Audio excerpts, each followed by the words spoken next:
A young girl was picking mushrooms on a mountain one day when she suddenly heard a cracking sound above her head.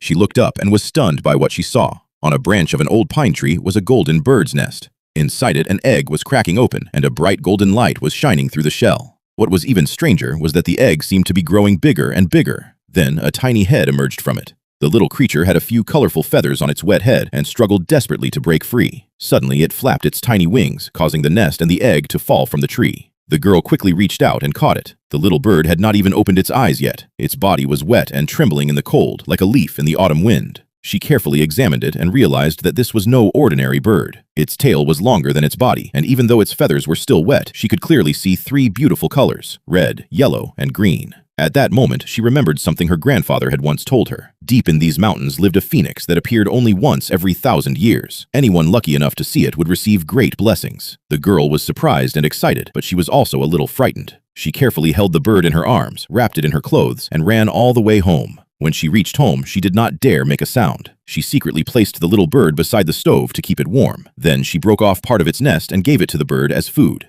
The little bird eagerly opened its mouth and ate everything. After finishing its meal, it quickly fell asleep. When it woke up, the girl was amazed. All its wet feathers had fallen away, and a beautiful set of colorful feathers had grown in their place. Now the little bird looked incredibly beautiful. The girl was certain that she had really found a young phoenix. The little phoenix grew at an unbelievable speed. In just 3 days, it became as large as a chicken. In 5 days, it could fly up onto the beams of the house. By the 7th day, it could even speak. One day, the little phoenix sat on the wall, tilted its head, and looked at the girl. "You saved my life, so I must repay you. Tell me what you want. Do you want gold, silver, or eternal life?" The girl shook her head. "I don't want any of those things. I only want my mother to get better." The little phoenix smiled when it heard this. "You really are a kind-hearted girl. Then take this. It is my fireball. Give it to your mother for one night." The girl immediately took the glowing bead and ran into the house. She placed it in her mother's mouth. The next morning, something miraculous happened. Her mother, who had been too weak to get out of bed, suddenly stood up. Her face was glowing with health, and the pain in her waist and legs had completely disappeared. She hugged her daughter tightly and happily asked, "My child, where did you get this magical medicine?" But before the girl could answer, a group of men suddenly stormed into their yard. Their leader was the most notorious bully in the village. He was huge and powerful, and was known for constantly bullying the villagers. The previous night, he had heard that a strange light had appeared at the girl's house, so he brought his men there early the next morning. The moment he saw the colorful phoenix in the yard, his eyes filled with greed. "What a treasure! You've been hiding something like this here? Catch it for me," he ordered. The girl immediately stood in front of the phoenix. "Don't touch it!" she shouted. Several of the men rushed forward, but the little phoenix became furious. It flapped its wings, sending waves of scorching air toward them and throwing the men in different directions. However, the little phoenix was still young and did not have enough strength. Taking advantage of the situation, the village bully grabbed the phoenix by the neck and locked it inside an iron cage. For remaining story, comment part 2.